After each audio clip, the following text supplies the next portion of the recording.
Every semester I did some internship or I was working somewhere. And I tried to just discover different things. I worked in smaller companies, in large corporations. Basically looked around in different companies and then decided to join Lufthansa as a trainee. Trainee programs just have really the advantage that you get to see lots of different parts of the company in relatively short time, and you build a network. I was at that point of time the youngest team member, but I had a boss. She was a female boss, and she called me to her office and said, "Look, I want you to do this." And I was quite puzzled. Do you know now what your former boss saw in you? Well, I just saw that you are extremely organized and you knew how to just get things done. And that's something I'm looking at also. If you want to progress in your career, especially in a large corporation, you sometimes have to have jobs, not every job probably, but you have to have jobs where you are visible. Someone has to notice you. How does an airline improve its sustainability? There's only 3 levers in an airline how you can do that. You can have newer airplanes which use less fuel. You can work on your operational efficiencies. And the third thing is using sustainable aviation fuels instead of fossil kerosene. Let's talk about Austrian Airlines. What's the value proposition of your airline? Why should people fly with you? And there is so much you can be proud of in Austria. We get the best rates when it comes to hospitality. What about substitute products? I mean, there are cars, trains, ships. There are probably video calls as well. Video calls are quite a good substitute, what we can see now 3 years later, for about 20% of the meetings. So that's roughly what we see in the decline of duty travel. What do you do as a CEO of an airline on an airplane? Emails. Okay. So the Hollywood movies where the action hero, without any knowledge, flies the plane with someone in there? No. Not possible. Well, it is quite fascinating. You are able, with a bit of a guidance, to land the plane. But I wouldn't try it now.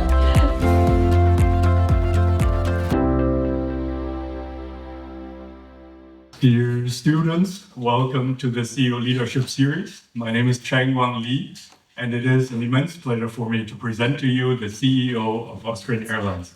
Austrian Airlines, or in short, AUA, is the flag carrier and largest airline of Austria. It is also one of the most punctual airlines of Europe, and I believe also in the world.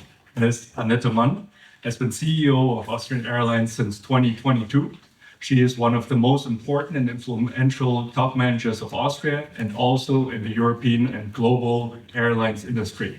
Ms. Mann studied business administration in Ingolstadt. She obtained an Executive MBA from the Kellogg School of Management and began her career as a trainee at Lufthansa. She worked, among others, in the areas of products, service, sales, and strategy, and was also responsible for designing and implementing the premium economy offerings of the airline, as well as, I believe, the first-class offerings, especially on their long-haul flights. In addition, Ms. Annette Mann was a vice president for product management at Swiss, the flag carrier airline of Switzerland, and also after that was responsible for the entire sustainability strategy of the whole Lufthansa Group of around 100,000 employees, before becoming, as I mentioned, CEO of Austrian Airlines in 2022. Now it is an immense pleasure for me to present to you Ms. Annette Mann, because she is one of the most important and influential top managers in the European and global airline industry. She's enormously accomplished and well-respected. And in addition, I've never made it to the Austrian Airlines lounge in Vienna, and I hope Ms. Mann will be able to put in a good word so that I can finally access that lounge. So please help me and very warmly welcome Ms. Annette Mann.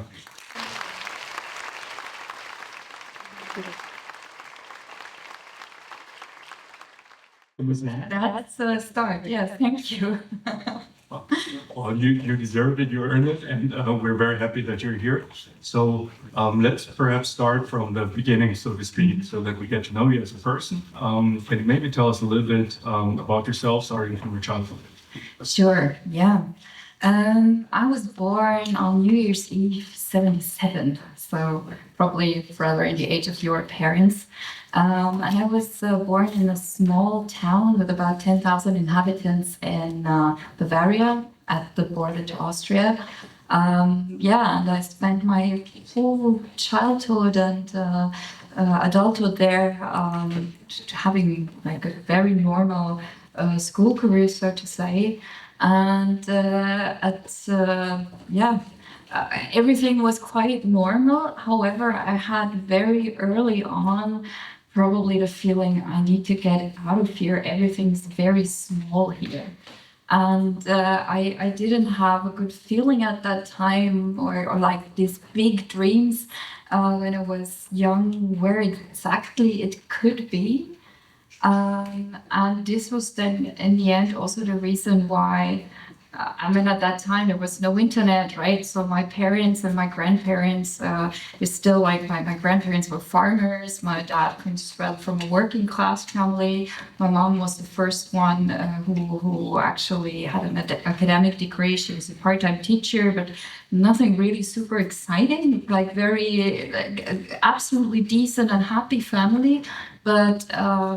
So it was hard at that time in that little town to imagine what could be out in the world. And so when I look at it from my today's perspective, I think this somehow, without knowing it at that point of time, was a good reason why I ended up also in an airline, because I had this strong feeling that I want to discover the world and I want to see what's out there.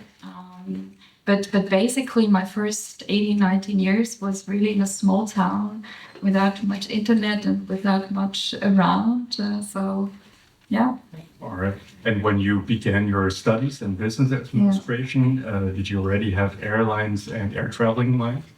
No, actually, I was a bit. I was thinking so. So my A levels I did in chemistry and in business administration and law. And I had, I was very interested in both. I'm still very interested also in technical things and in science. But at that point of time, again, it was like the early 90s. My fantasy was not big enough to understand that even if I study something like chemistry or physics, I wouldn't end up in a university or a laboratory. So I couldn't imagine that. I mean, today, basically, with that kind of studies, you can become anything, right? But I wasn't brave enough to do that. So my reasoning was I go for business administration because it opens up the world. I could do anything. I'm not fixed and I'm still very flexible. And that was also my thinking then when I studied. I worked every semester. I did some internship. I was working somewhere. And I tried to just discover different things. I worked in smaller companies, in large corporations. I was at Siemens at that time. I was, but also working for an HR agency. So very different things, for a brewery, for a bank. Just to find out what is it, because it was this very generic feeling, I want to find something. And the first time something really caught me was when I was at BMW. I joined BMW for a whole semester off, and I ended up there in in-house consulting at a time when BMW had just bought Mini as a new brand. And so there it was, I had fantastic colleagues. They were all really ambitious. They had a lot of drive, and there was this amazing spirit, like what I discovered also later on, when companies are shortly before launching something new and something big, then there's a special atmosphere and everyone's very excited, and that's a fantastic time and a fantastic team to work for. And so this was the very first time when I was like, oh, this is something that does something to me, and this is great. And it was not just this excitement of launching a new product, but it was also because I loved so much the interaction of so many different types of people. So that there were the designers working together with the communications people, working together with the engineers, and they all talked very different languages. And so while I still was in a phase where I said, okay, do I want to become an expert for something? Or what is it? It was the first time that I realized that what most fascinated me was bringing things together, and having this very, like more the general management approach, like having these experts and somehow finding a way, bringing them together to achieve something special. And so at that point of time, I thought I would end up in the automotive industry. This was why I also did my master thesis then at Daimler Chrysler at that time. But the automotive industry wasn't so well in shape at that point of time. So I ended up in a trainee program at Lufthansa. Oh, okay. So that was a total coincidence. And I really didn't plan to stay there for 22 years. But so sometimes it goes. All right. My next question would be, what did you do as a trainee at Lufthansa? But before we get into that, maybe taking a step back, looking at your studies, can you disclose where you Sure. always a very, hardworking student, or did you pick up later? And do you have any advice for our young students here? Yeah. Was I a hardworking student? Yes or no. So I always was aware that of course good grades are important. I was also looking into, of course, it was important to me what kind of university did I want to study. I wanted to do some studies abroad, all that things. So I was aware, but I was probably hardworking in the areas where I was really interested. I was more like the 80-20 person in things that I just had to do. So. And what was also at least very important to me was, again, I always worked besides or not just for earning money. That was not the focus so much. I was quite lucky that my parents supported me.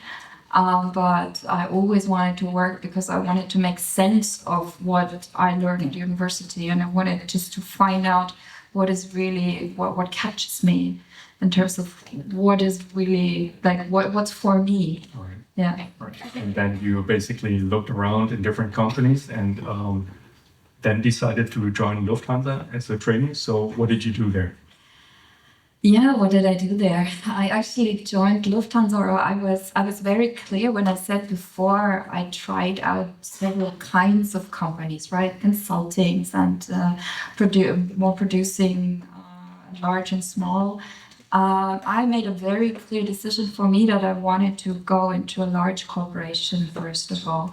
I also looked into consulting because I believe until today this is a very classic way and a good way to get further educated after university, to see a lot of stuff in short time with a lot of ambition behind.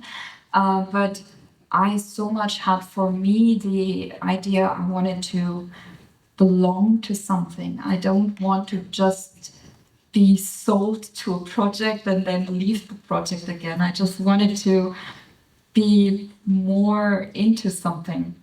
And so for me, it was clear big corporation. And why big? Because also during the studies, I was so often told it's much easier to start in a large company with a good brand name and later on probably go down in smaller companies. The other way around sometimes might be very hard. And disclaimer, 20 years back, the labor market was not what it is today. So there was competition. I don't think it's so much competition anymore, but it was really a fight for jobs. And so it was really important at that time that you started with a good brand name, a good company name, also for then a further career. I do see careers today, so this is not, I say that because this is not an advice necessarily starting a large corporation because the labor market has just changed, right? But for me at that time, it was like this. But I was also clear starting in a large company you can easily get lost. As you said, 110,000 people in Lufthansa Group. I mean, you come in there as a graduate. You're a tiny piece in that huge puzzle, right?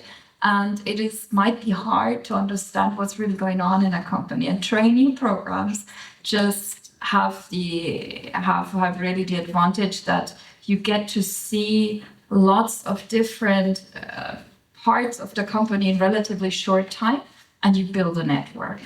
And honestly, even now, 22 years later, I still profit from that first 18 months.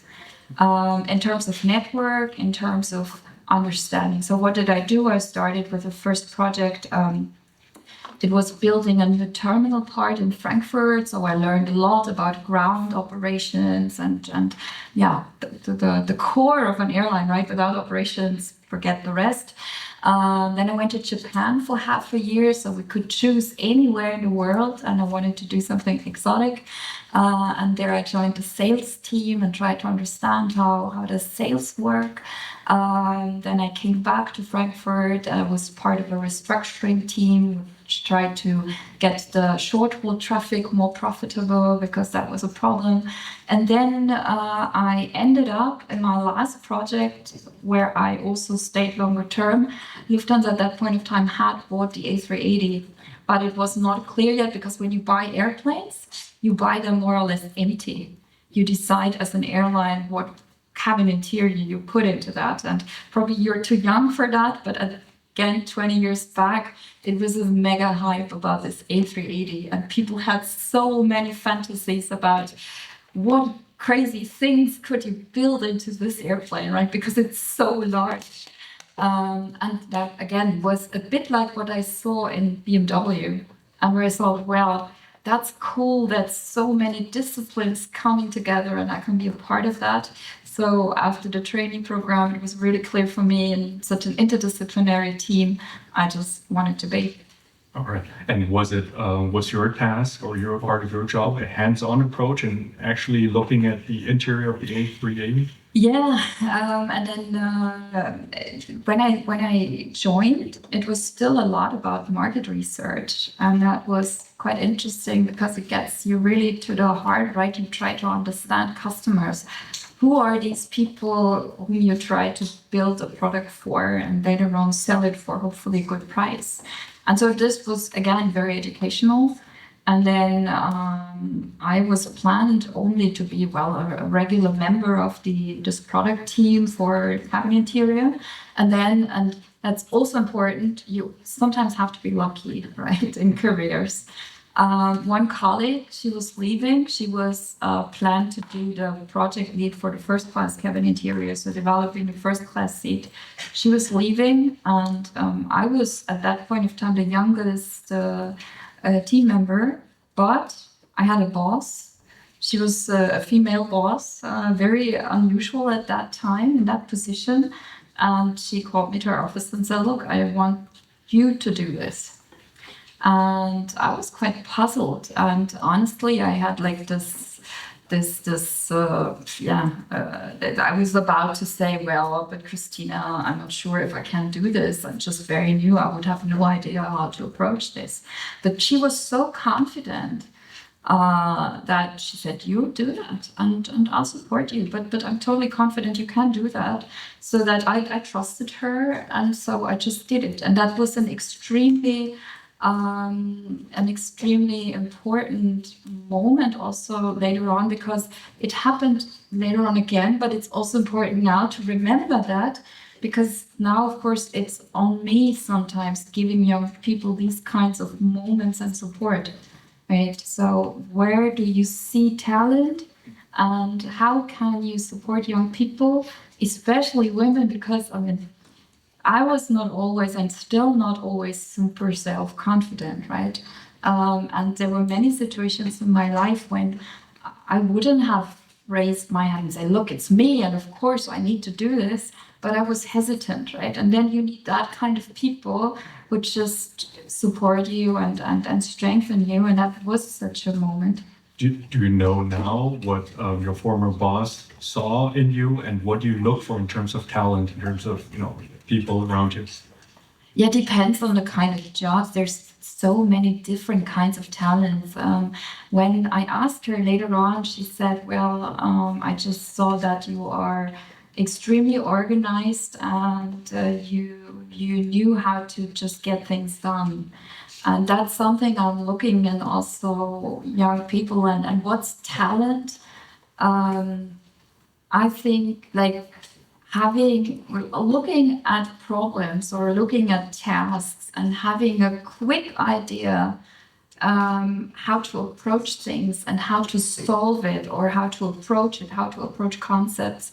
That's something that's a talent I'm looking for, because that is a great base for doing lots of kinds of things.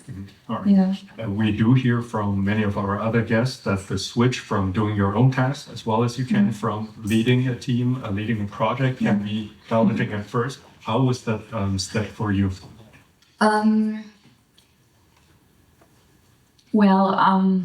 It grew over time. So in that role, in that A380 first class role, I only had a project role. And at that time, when you're young, you think, leadership and leading teams, it's just all the same thing, right? And I thought, projects is exactly the same, like a line management team. It isn't. But it was great. It was fantastic to learn starting with a project team, because you can concentrate on really doing a task, right? And you bring people together, interdisciplinary normally. You are focused on your timeline, your budgets, the targets you want to achieve. And there you can learn leadership. You learn how to approach people, how to get the best out of them. So that was kind of the first step. And it was just learning by doing. And trying to understand colleagues and approach them in a way that also fits to them. So that's also true until today, when I'm sometimes asked, okay, what is your leadership style, or how do you work with your direct reports? And my answer is always, it depends. Because my direct reports also today, my finance guy is a totally different person than my communications lady.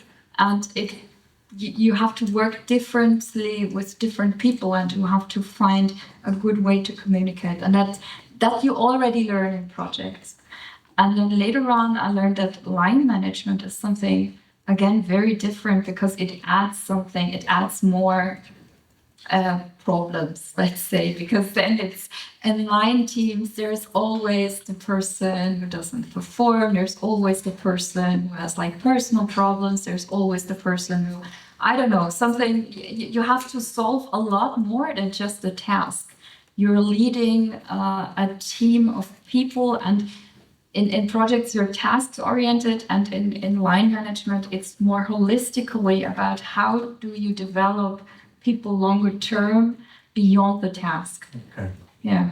How would you, if it's possible, describe your leadership style? Is there a way to describe it, or the style that you try to perform? Again, it depends. I think over a leadership career, it is important that you develop different styles of leadership, because it is, again, very different. You said before, I led the sustainability team of Lufthansa Group. That was a small team. Before that, I led a team with 3,500 people. And so you need different styles and also different types of people. If we work with a small team of highly qualified, highly ambitious people, it can be sometimes extremely quick in the communication, extremely direct, right?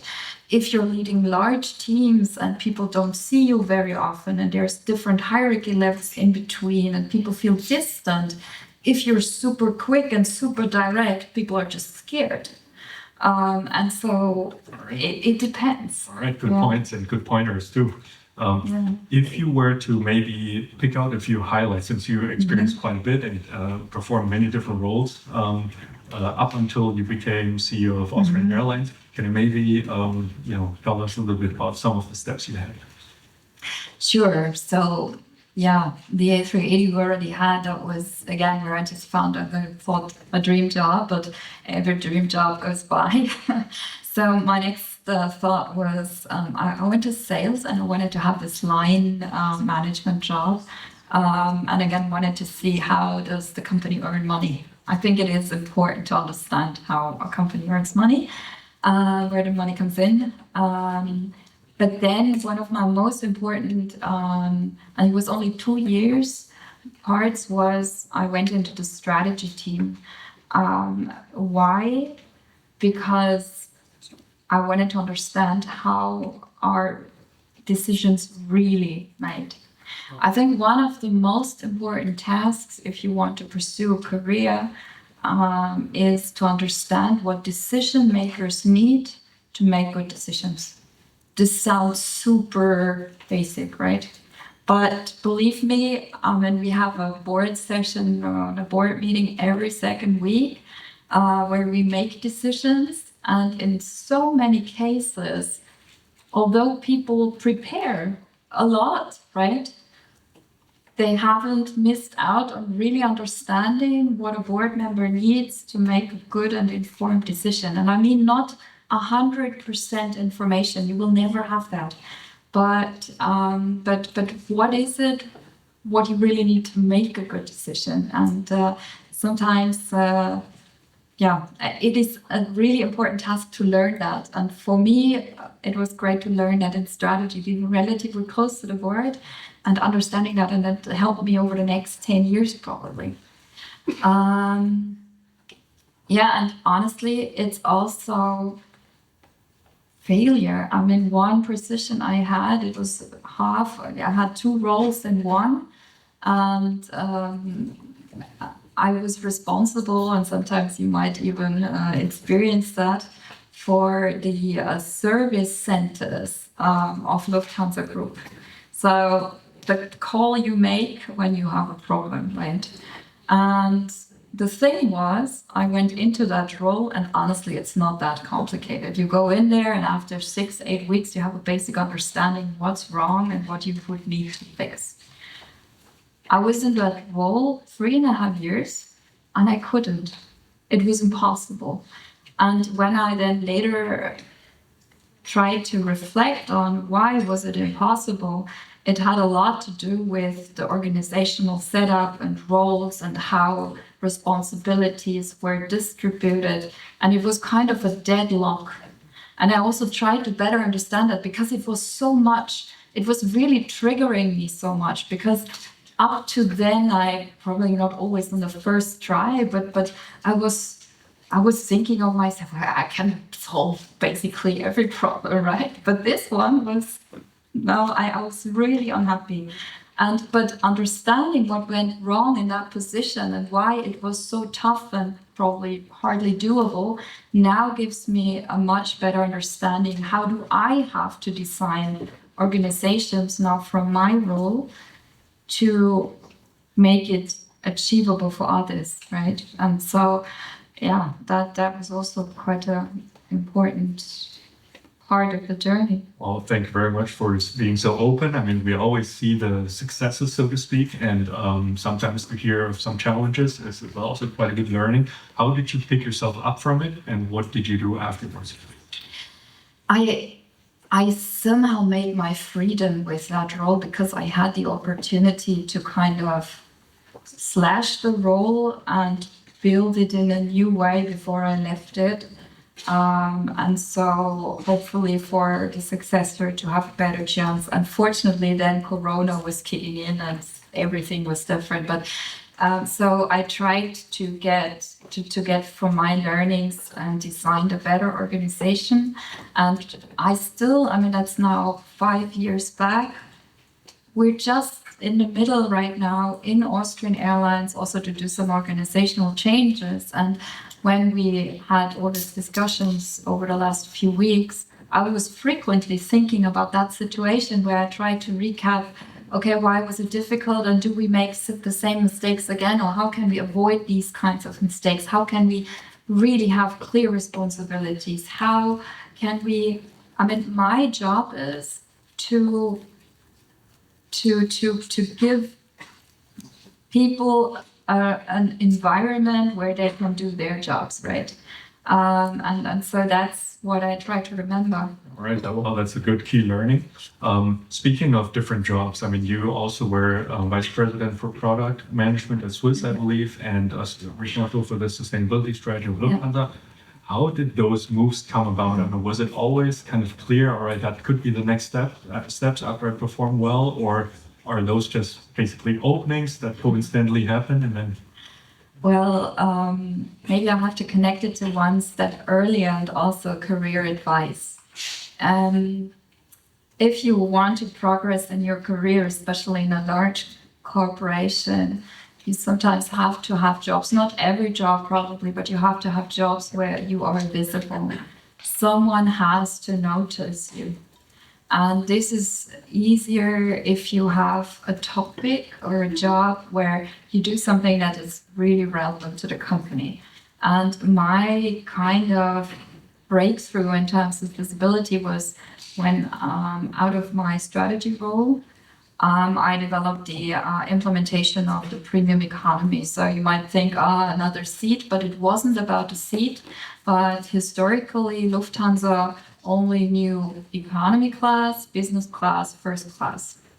And now putting something in between economy and business class, it wasn't just putting a new seat into the aircraft, but the task was, and very visible to the very top, okay, it was kind of like a new business line. And we had to make sure that it was attractive enough to economy passengers to pay the upgrade, right, and pay a higher price. But it shouldn't lead to something what is called downsell, making it too attractive so that we lose all the business passengers, because that would really have harmed the company and the profitability. And so it was a big risk to do that, and to put into, and at that point in time, I even had a boss who said, well, Annette, don't do it. It could go wrong, and then it really hurts your career. But I was so convinced, and maybe it was a bit naive at that point in time, but I was so convinced that this will work out, and I wanted to do that, and that was something I'm still known for that today, for implementing that, and it was highly profitable. And so sometimes that's these, you have to be visible, and sometimes you have to take risks, because that makes it if you can do the next step. And so, because this was successful, I was one of the first where Lufthansa Group went into a highly complex matrix organization. So that was how I ended up in Switzerland. I wanted also out of Frankfurt, I wanted to see another business unit, which was great because it is very different to headquarters. And the sustainability role was something I haven't planned. And it was again a risk, kind of, because I came out of a role where I led 3,500 people and had $1 billion of budget per year. That was like, we say, okay, this is how people measure each other, right? So, okay, so what do you do? How many people? So that's typical managers, right?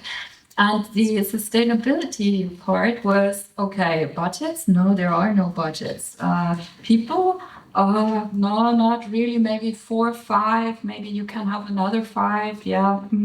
But it would be great if you do it, because we have to build something. And so from a classic like leadership career point of view, it was again a risk. And I was really thinking if I should do that, but I was totally interested in the topic. And it was a fantastic opportunity because the timing felt so right. And indeed, it was great. I only did that honestly for 14 months, because then I was sent to, or had the opportunity to go to Vienna.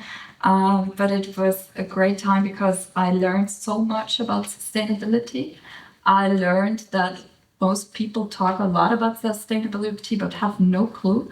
Honestly, when I went into this role, I was really, really worried because I had no sustainability background whatsoever. I'm not a scientist. I had no other background on the topic, and I was super worried that I would just fail when I had to be there on panel discussions or conferences or discuss with the experts, right?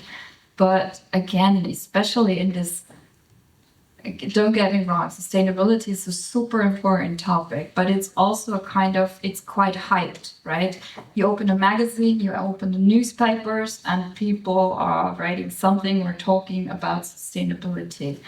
If you take some time, and it took me about 8 weeks, you understand that people are just not knowing what they're talking about. And I give you one example. People can even not, and also journalists who call themselves sustainability experts, they cannot differentiate between CO2 reduction and CO2 redemption, right? So, yeah. And that's so often. So if you feel like people, you're maybe a bit worried with your self-confidence, and there's people who sell themselves fantastically. In at least 50% of the cases, nothing's behind. That's a big learning right away. And with sustainability, it was so clear. But coming now back to I learned a lot at it, that for 14 months I was at conferences all over. I really dig deep to understand it. And this tremendously helps me also now in the role of a CEO, because there's no interview, there's no journalists without asking something about sustainability, or also when you have your talks with employees, or also when it's about, of course, strategy. So how do you put sustainability into your strategy? It was a great educational phase of 14 months. All right. So how does an airline improve its sustainability strategy or initiatives? What are the levers, the tools? Yeah, you don't have too many. I mean, the first thing is if you you can buy certificates, right? But that doesn't change what you do in your company. So you really have, if you take sustainability seriously, you have to reduce CO2 within your own operations. And there's only 3 levers in an airline how you can do that. You can have newer airplanes which use less fuel.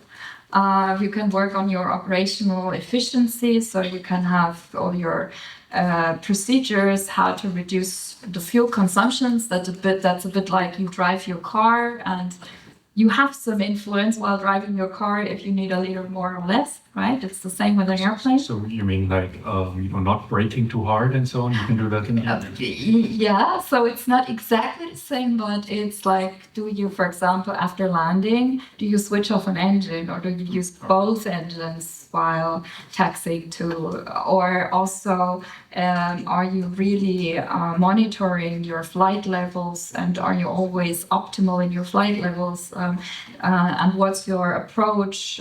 So you can do a lot, or negotiate with the air traffic controls about having the more direct route, for example. So you file a flight plan. Sometimes you don't get the most direct way, and if you don't negotiate anything, sometimes you just fly like this, right? But if you take the time and the effort, you can do a lot, yeah. Okay. And the third thing is using sustainable aviation fuels instead of fossil kerosene. And yeah, that's the 3 levers we have. What about the price of those SAFs fuels? I mean, they're kind of high, so are consumers willing to pay for them? Unfortunately, they're high. About 3 to 5 times more expensive than fossil kerosene. And right now there is a lot of, we spend a lot of time also trying to find better ways, especially in Europe, to get that scaled. Because what's really frustrating is when I was in the sustainability role in 2021, Europe and also Lufthansa Group were leaders in the sustainable fuel business. It only took about 2 years, and the US widely overtook Europe because they just had a much more pragmatic approach how to get into production, how to do that with tax credits, with innovation funds, but also with the rules what they consider sustainable aviation fuel. And Europe is still talking a lot about what is the exact rules, so that it's really hard for investors to do their investments, because they cannot be sure if they do an investment today when they're ready for production in 3 years from now, if they follow all the rules and if the EU really considers that as safe and they can actually sell it. And that's just one example what's so much easier in the US and why I think we have to really change a bit the way we do business in Europe. All right. Yeah. All right. And you already mentioned newer airplanes, probably Yeah. better technology. I also saw Austrian Airlines has been putting some shark skin type of technology on your airlines to reduce the friction. Yes. What's your thoughts or prediction on other technological advancements like electric planes, of course, how much distance can you cover, or hydrogen planes, how strong can you compress them, and other things? You have some predictions there. That's all interesting technologies. However, we shouldn't wait for them to solve the problem, because we can talk it through, right? Electrical planes, nice. Yes, batteries are still evolving, but what is planned right now on batteries, that's 19-seaters. Flying a few hundred kilometers, that doesn't solve any problem. And what we do today is in daily operations, right? Not even a short haul. And the thing with batteries is they're really heavy. And they don't lose weight during the flight other than kerosene, right? The plane is much lighter when landing when you have a kerosene plane. That's different to batteries. That doesn't help the energy management. But still, there will be cases where this makes sense, right? Hydrogen planes. Hydrogen is great, but it needs about 4 times the volume for taking the same energy with you. That means what Airbus, for example, is right now planning is again an airplane that has 100 seats. Normally, like most short-haul planes in Europe have at least 180, so it's about half the size. And they're planning for a range of about 2,000 kilometers, right? And there's still no hydrogen infrastructure at the airports that would come on top, which you have to build and to invest in. And so thinking hydrogen for going over the Atlantic, you need a completely different type of aircraft. So you need this. Have you seen that things where you won't have windows anymore, but it looks like really one big arrow, right? So you would need these types of airplanes, so complete new design for then going really longer distances with hydrogen. And again, I do believe at some point of time this will happen, but leaning now back as airlines today and said, oh, that's fine, we just wait for hydrogen. I don't think we would do the job. Got it. Yeah. All right. I'm sure our students will also have questions on these and other aspects that we talked about. Let's perhaps move on or move back and let's take a look at your next career step. So you were asked to become CEO of Austrian Airlines. Yeah. Do you remember? Was it a call? Was it a message? Did someone knock at your door? It was quite a weird situation because I was only a year or so in my job, and I do remember it was the elections had just happened in Germany, and I was already the whole day in dialogue with my guys from political affairs, and I knew that Carsten Spohr, he had some more questions for like talking with politicians, and it was a Friday afternoon, and then the CEO office was calling and said, Ms. Mann, are you still in the building? I said, oh yeah, weekend job. Great. And so I went up, and then it wasn't a weekend job, but it was a new job in Vienna. And I was totally puzzled because I knew that I was in general on the talent lists, right? But it was absolutely out of the blue, and I was hardly that speechless in my life. Yeah. But you accepted the job, obviously, and yeah. You remember, your first days or weeks or months in the new role. Yeah, it was still in the last phase of Corona, so I had my first work day in Vienna on the 1st March 2022, and 6 days earlier the Ukraine war had started, and everyone was quite nervous, what's going on, and and still it was a time where people didn't really come to the office, and so it was somehow a weird time to start. So of course I also moved to Vienna. I think it's important, especially in such a job, that you really live in the country and the city. So I moved there. But there were not many people in the office, and it was all very abstract, I would say. And it was only then in the months after that I started to really get to know the company. So you do what you do, right? You try to visit all the different departments, and you go out flying, and you go to the Technics hangar and things like that. So of course you have that kind of program of your first 100 days. But it was a weird and very, at the time of very high uncertainty, not just for me personally, but also for the company and still society. And I think it was not very typical for starting such a job. Okay. Yeah. What are your typical tasks and jobs nowadays, now that all the restrictions are gone? Typical. There is no thing like a typical week, I would say. It's more like working in phases. Sometimes you have a phase where you do what you would expect from CEO, do a lot of strategy work, right? And build like the next strategy phase and projects. Sometimes you go through phases where it's a lot about organization. Sometimes you go through phases where it's a lot about communication or negotiations, tariff negotiations in our case a lot. And so it's more like over the years, or also when I look over time, the last nearly 3 years, I would rather say you work in phases rather than in typical days. And so if you have a phase where it's more about strategy, the day is filled rather with maybe longer meetings, workshops, where you have the very close people around you, or where you try to also get out there and see what's happening in the world to do a good strategy.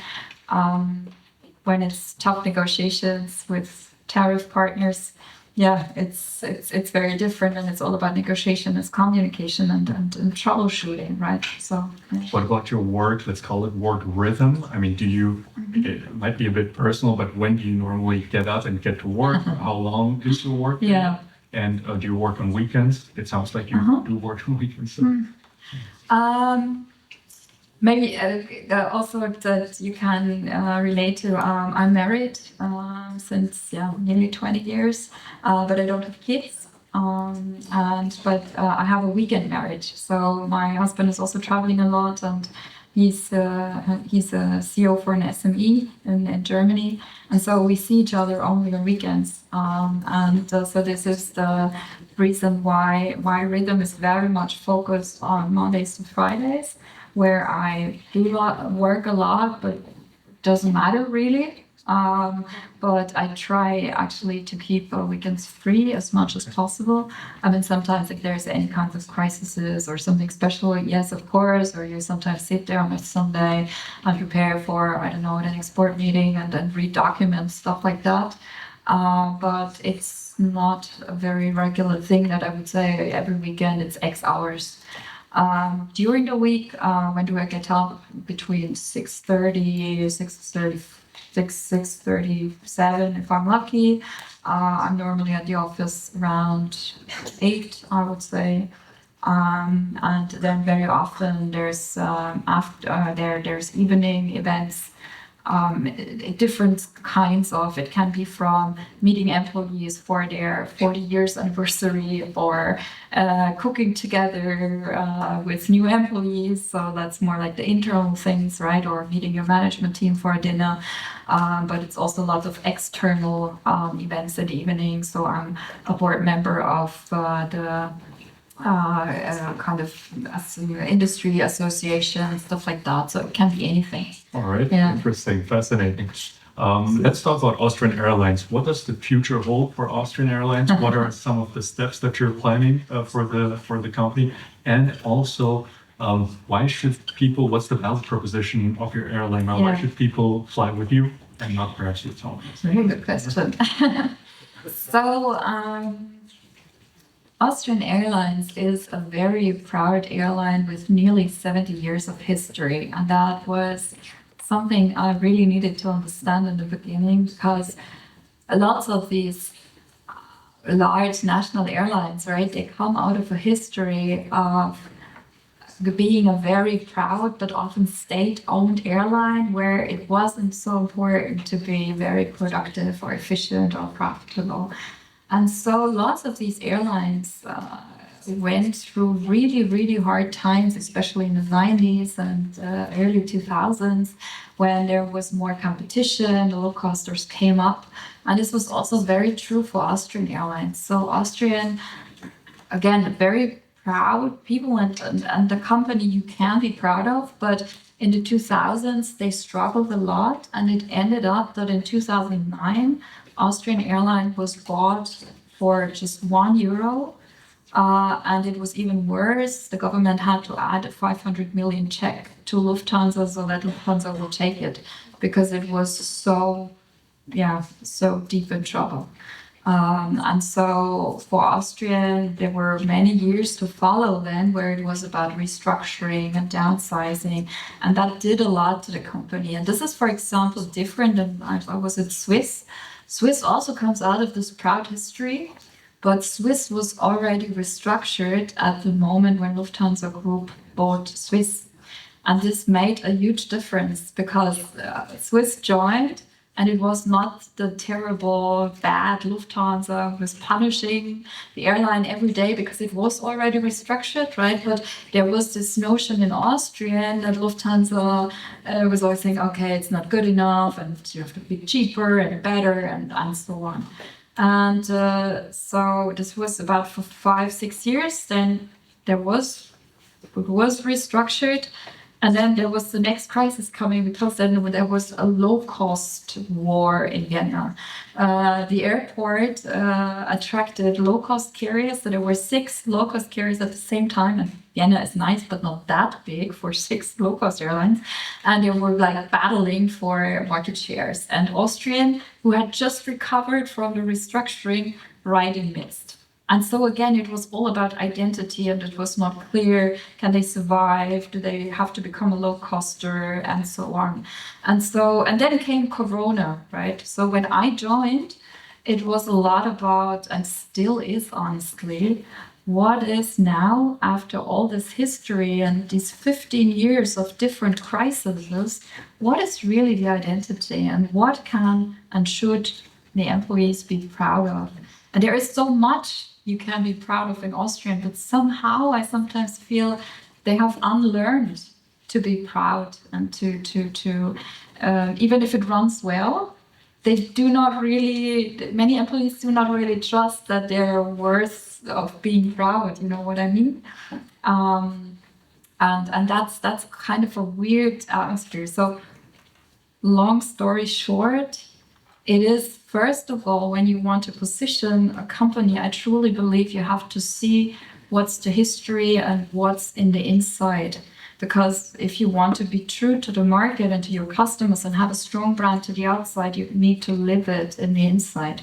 Because otherwise it's always fake, right? So a lot of work we did over the last 2.5 years was about, and it's still going on, every culture process takes 7 years or so, I think it's the theory, right? It's who we are and what can we be proud of. And what is it? Austrian is extremely reliable. It's extremely, and more than the other airlines I got to know, focused on operational performance, which is a great thing. And it's also very focused on being very hands-on. And fixing problems on the spot, which makes it reliable. That's the one thing. The other thing is we get the best rates when it comes to hospitality. We have an even higher NPS, net promoter score than Swiss, although when you look at it very rationally, Swiss has the better, higher quality product, right? Still, customers love Austrian more.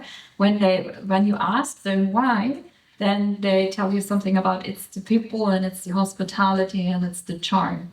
And so we're back to, you need to start from the inside, who you are. And we need to become even more so a hospitality company who's very reliable in terms of operations. We're now building the ramp to our 17th birthday in 2027. So we have a full program, how we want to be in best shape for this birthday. And it's very much focused on the customer, but it has these elements of culture and performance. All right. Sounds very promising. And I flew Austrian actually not too long ago from Vienna to Southern Europe, and I must say that it was great. It was great. I'm not just saying it because you're here, so it's very recommendable. It's been one dream of mine to talk to a CEO of an airline company about Porter's Five Forces, Michael Porter's Five Forces. Why? Because at least 20 years ago, he always loved to bring two examples of a very attractive industry, that is soft drinks, and a very challenging industry, that is what he says, airlines. And then he always says, well, you look at a General Electric, a supplier of airlines, they're doing great, and airlines themselves, they're in a tough environment. Now General Electric has been split up.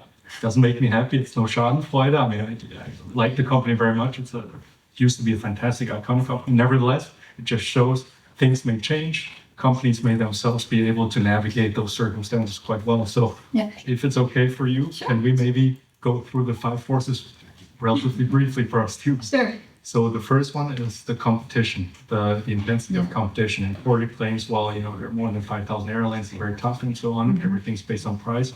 How do you see competition in the airline business? Yeah, very tough because it's also very transparent and it's relatively easy to open up a new airline, right? And so go lease a plane, get some pilots, someone who has worked in the airline before, does the accountable thing.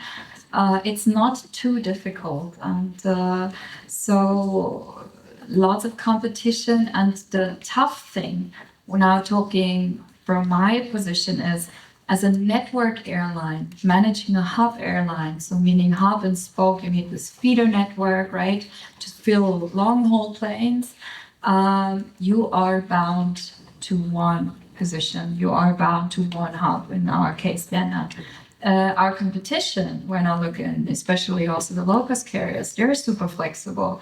They have like a tough negotiation with Vienna Airport about fees.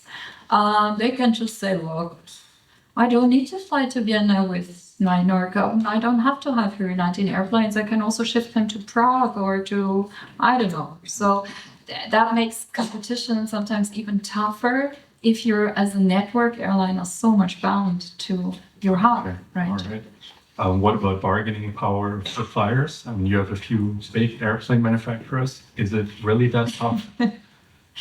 Yeah, again, looking into planes, right? There's 2 max 3 that you can work with. I mean, if you want really larger planes, it's actually 2 and 1 is in trouble.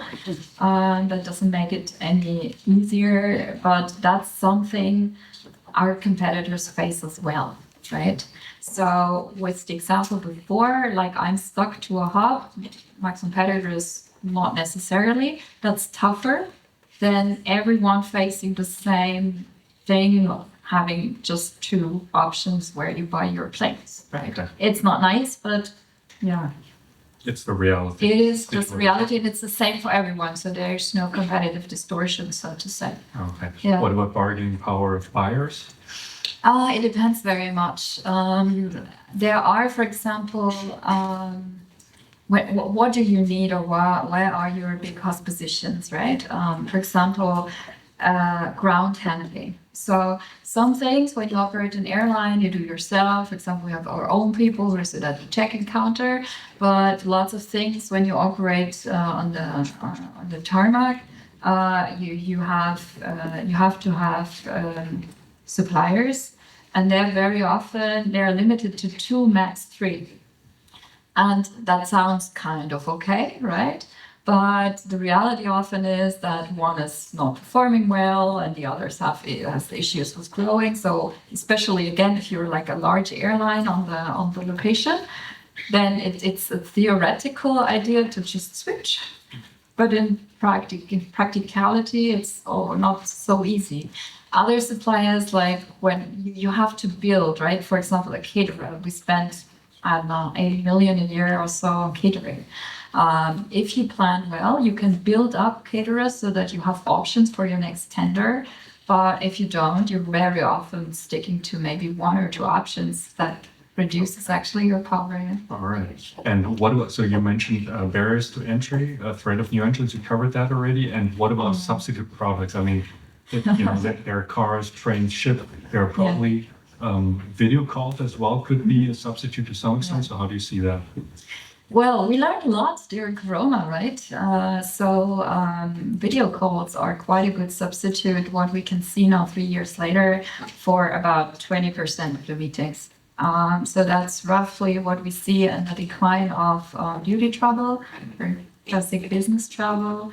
So about 70-80% has come back. Many companies plan for less.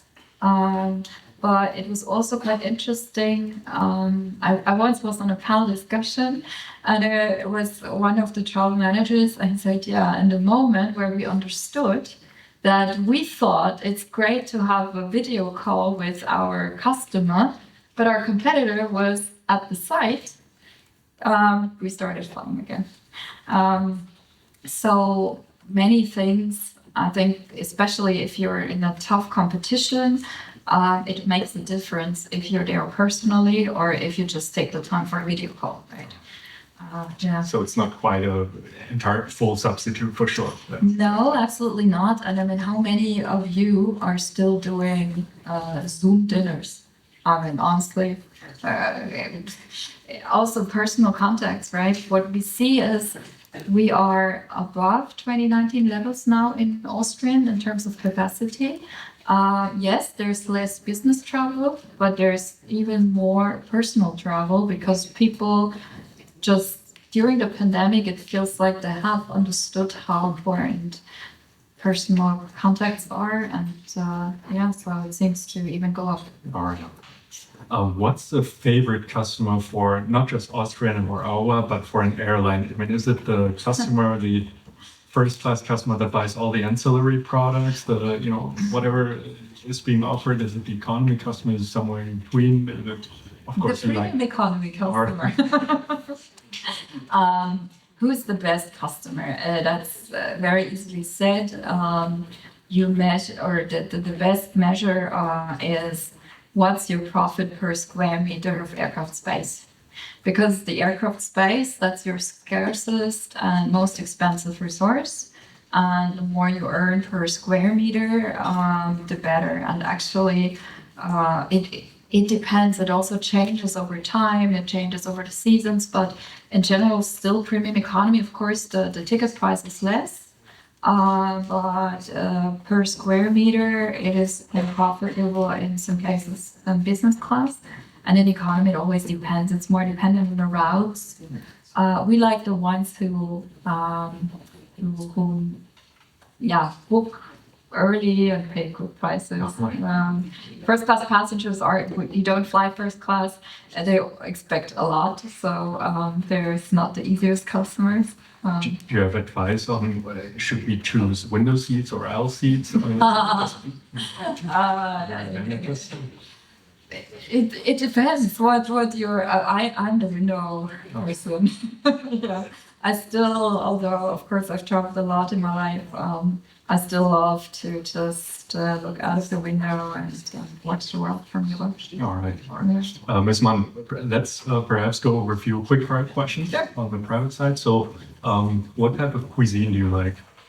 Asian cuisine a lot. So, yeah. All right. And what other music do you like to listen to? I have phases. Sometimes it's classic, sometimes it's jazz. It very often has to do with something I experienced recently. Like when I was in Chicago and had a cool night in a jazz club, then 3 months of jazz followed. It's like, oh, yeah. And what type of holiday person are you? And especially for you, what are your favorite destinations?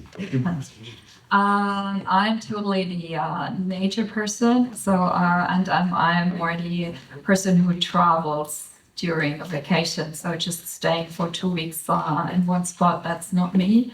and I'm a sailor, so very often I'm just on a sailboat. Okay. But, And speaking of sailing, so what hobbies do you have? Sailing is one, I assume. yeah, sailing is something I do if I have more time, and a part of that, yeah, it's on weekends. It's fantastic to have a lot of art and culture in Vienna. I use that a lot. And yeah, I try to squeeze in some fitness, but I wouldn't call it a hobby.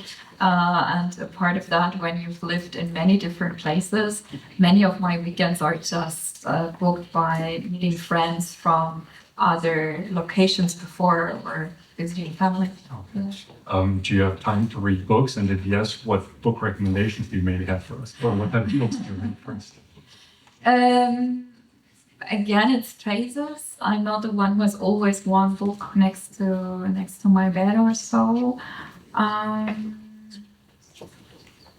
I try to avoid business literature. So it's really just again, it's phases. Sometimes it's very much. Sometimes I dig deep into kind of fiction or something that's more like historic stuff, or if I'm interested in biography. So, and then it's like 5, 6 in a row, and then the next phase comes. All right. Yeah. What's your current phase, if I may ask? This very Honestly, nothing, because it's just so busy. So I need to plan something for my Christmas vacation, but I'm open for it. So. I'm sorry for the silly question, but for me, being on an airplane or in an airport is a good time sometimes to read. So what do you do as the CEO of an airline on an airplane? Emails. Okay. No, I mean, the great thing is when I'm on one of the Austrian airplanes, it very often is just that I'm board early, I say hello to everyone, and quite often I just spend the whole flight in the cockpit or chatting in the galley, because again, that's where you learn about the news stories, right? And you get a bit of a feeling what's happening with your staff, what's the issues, and yeah, it's also I love also being in the cockpit. Okay. Oh, in the cockpit. Yeah. All right. But no worries, I don't fly in my head. So the Hollywood movies where the action hero, without any knowledge, flies the plane with someone in there. No. Not possible. Well, it is quite fascinating, because really I don't have any flying background, and I'm also honestly not so tempted. But I had, of course, the opportunity to also be in a simulator, and it's quite fascinating that you are able, with a bit of a guidance, to land the plane. Especially an Airbus plane, because they are configured in a way that there's limits, so that it's the computer who tells you that it now be not appropriate, and to just refuses when you're next to too much in the too much of beyond the limits. And it is possible, and I was quite fascinated. So Okay. yeah, but I wouldn't try it now. So I can't. Yeah. Well, please allow me one last question, Ms. Mann. I mean, you've achieved so much. You are responsible for a flag carrier, the biggest airline in Austria. And you work very hard for it. If you look back in a few decades at all of your accomplishments, all of the things that you've achieved, what type of achievement, what type of legacy do you want to leave behind? That's like a super, super hard question.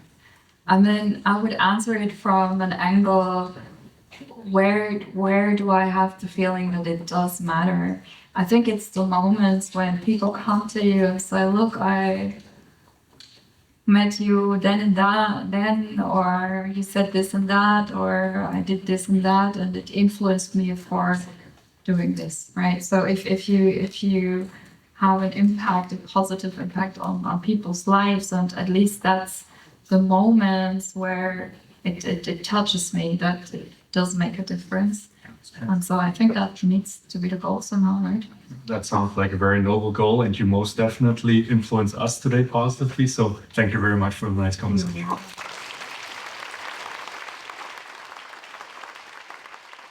Hi, my name is Mohammed Emin Kantuk. first semester MMP2 student.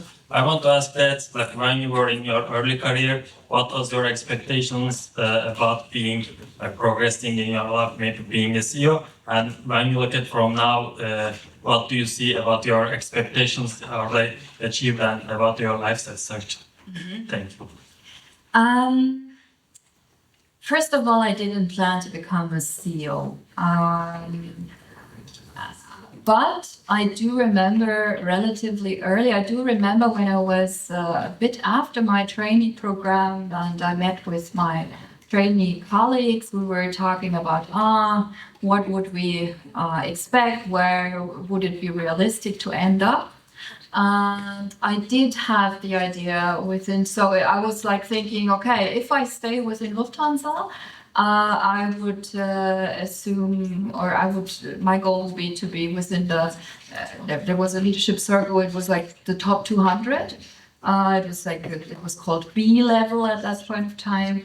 And so I said, well, I think that's achievable. So I didn't have that very concrete goal, but so I'm now beyond that, which is great. I could have been probably more ambitious, but at that point of time, it felt right.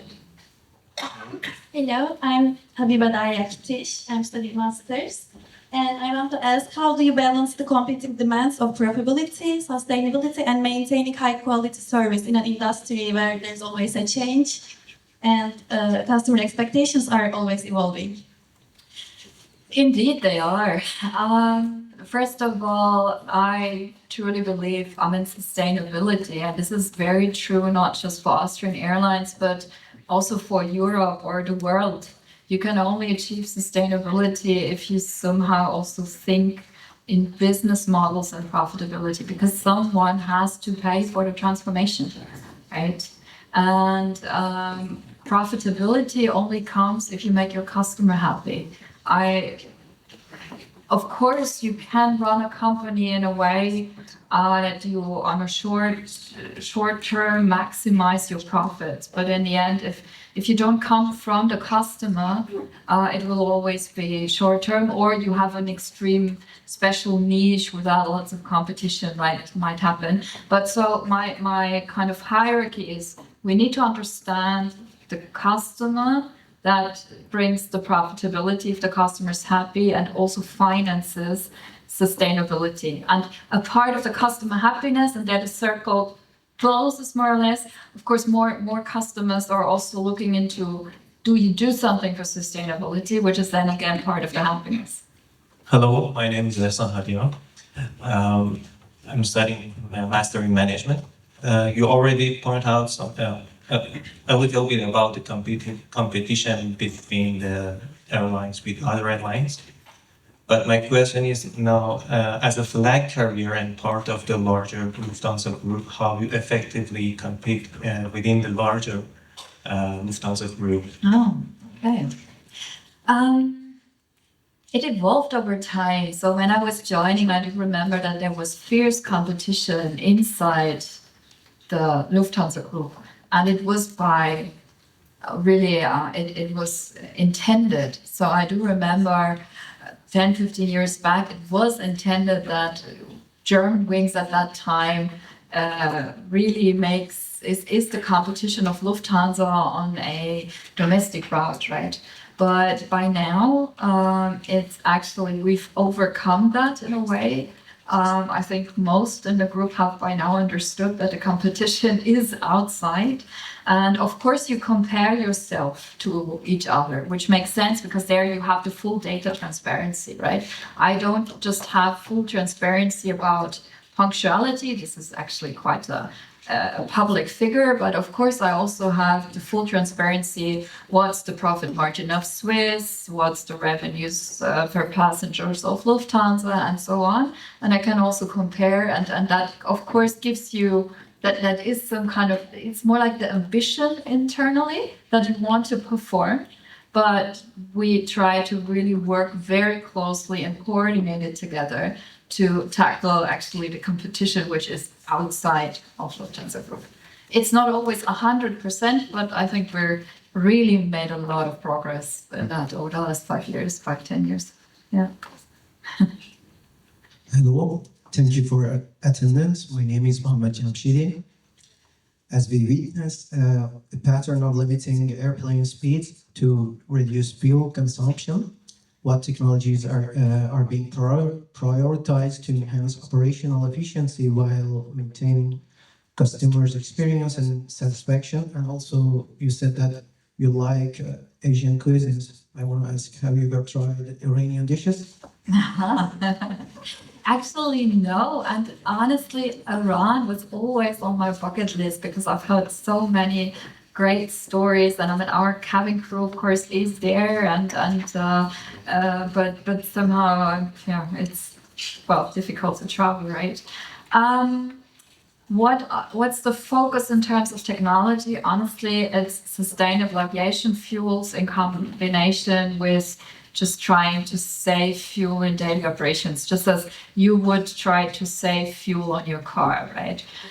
Why sustainable aviation fuels? Because basically it is a technology. I mean, it still has to scale, and there's lots of problems to solve in terms of where does the money come from and the whole framework. But the beauty is you can use it just with the same planes of today. You don't need to throw away 28,000 planes because that's the number of planes that are currently flying around the world, right? And so you can also do it gradually. Sustainable fuels, you can just blend in. And so you can start with small percentages and go up to 100%. And this, I believe, is a fantastic chance to also use that technology, at least until alternatives like hydrogen or whatever might it be available someday. But that's really our focus, having all these partnerships globally with sustainable aviation fuel producers and trying to be as efficient as possible. One big thing, for example, and then we're back to European politics, right? Nobody, even not the politicians themselves and the air traffic controllers, would deny the fact that Europe could easily save 10% on aviation emissions immediately by just thinking the European airspace as one space instead of having all this national spaces, very complicated with all the detours and 10%, right? And why don't we just do it? Because there's all these national specialities and we don't overcome. I mean, honestly, that's not good enough. And so it's not just what can the companies do, but also as citizens. How can we influence, not just as companies doing the classic lobbying, but why do we believe as citizens pushing, and I'm a citizen, now talking as a citizen myself, it's ridiculous in certain ways what we still accept in Europe, while it would be relatively easy without was heißt Verzicht auf? Sacrifice. Yeah, without sacrificing, right? We're talking sustainability can be hard because we're talking about sacrificing our lives and lifestyle. 10% without any sacrifice. Why don't we do it? And there's so many other things like that. Hello, my name is Shweta and I'm from Masters in Management. Thank you for speaking with us today. My question is, who are the key individuals who provided you with support and encouragement throughout your career? Mm-hmm.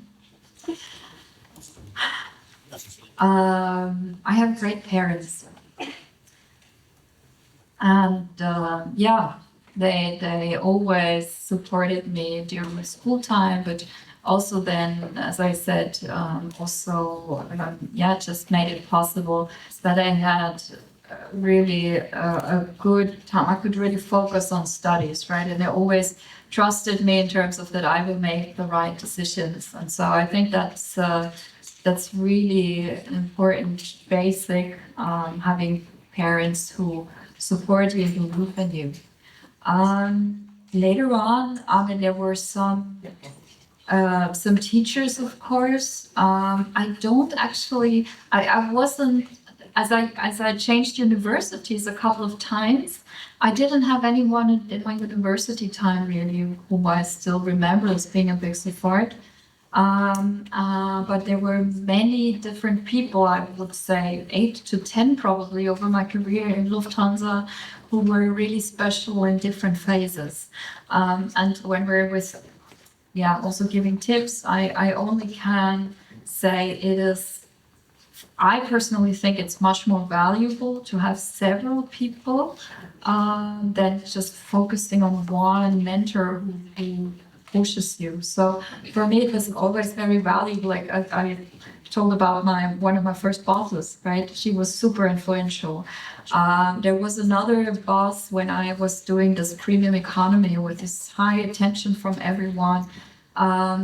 I loved the way how he just trusted me. So it was a high risk project. I was relatively inexperienced and I so much valued, and I can still feel it today, how much trust he had in me, and just I could do what I thought was right, and he also let me make my mistakes.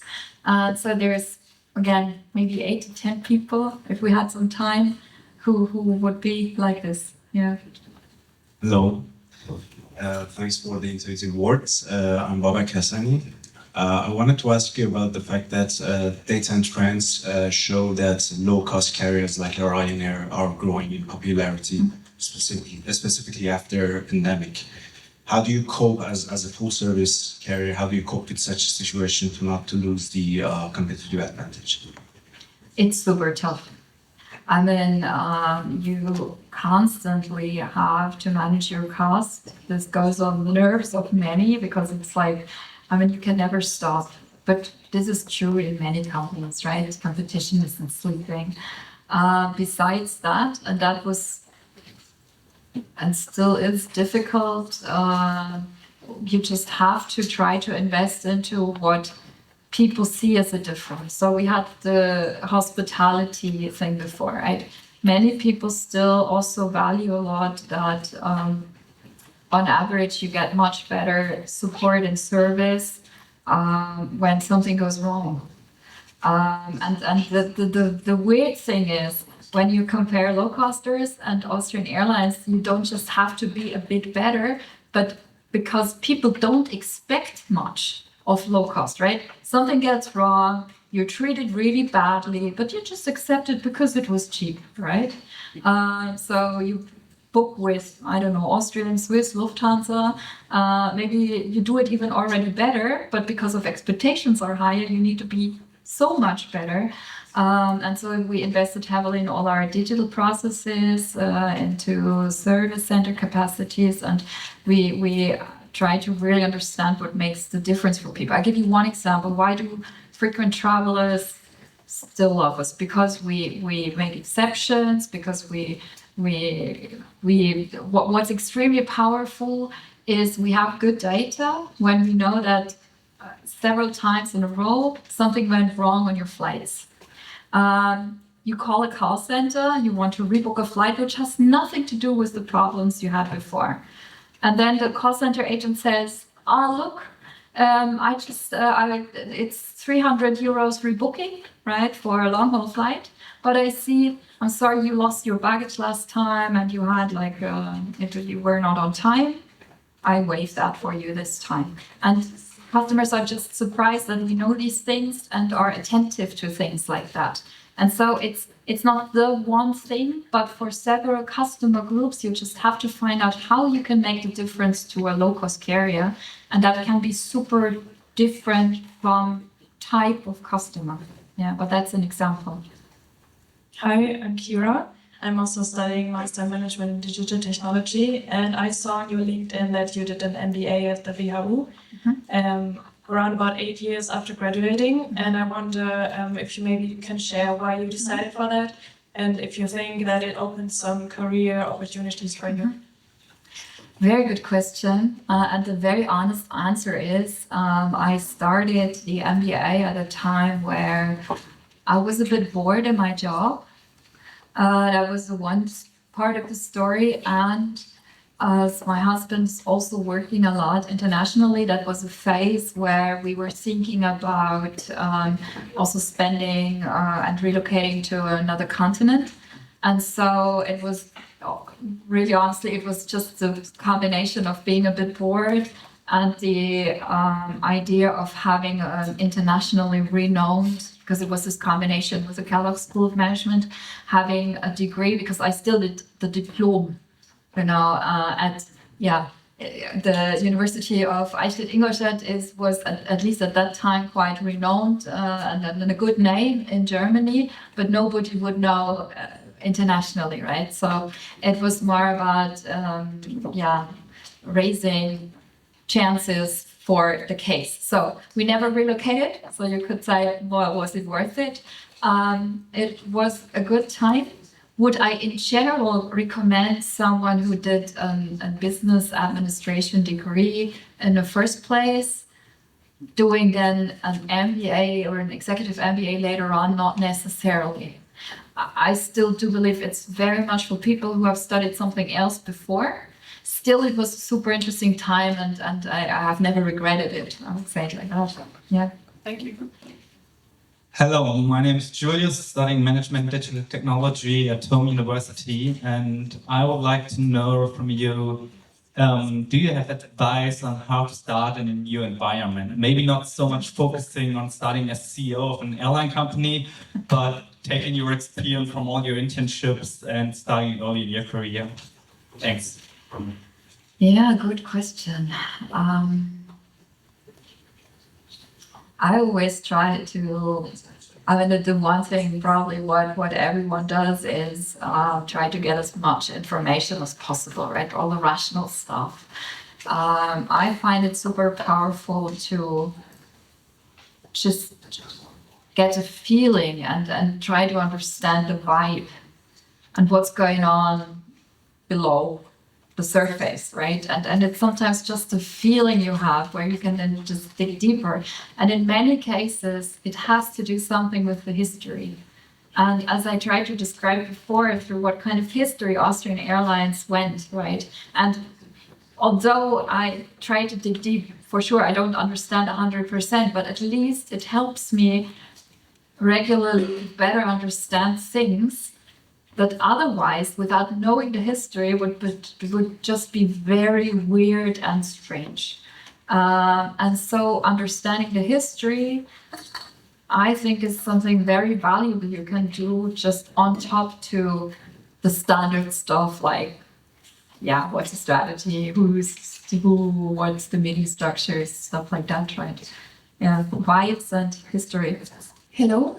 Thank you for coming and sharing your inspiring journey with us. My name is Martina Lopez, and I would like to ask you if you think it would be possible that in the future some passengers travel standing up as new ways to optimize space and maybe perhaps related to the sustainability thing. Mm-hmm. Do you think it would be feasible?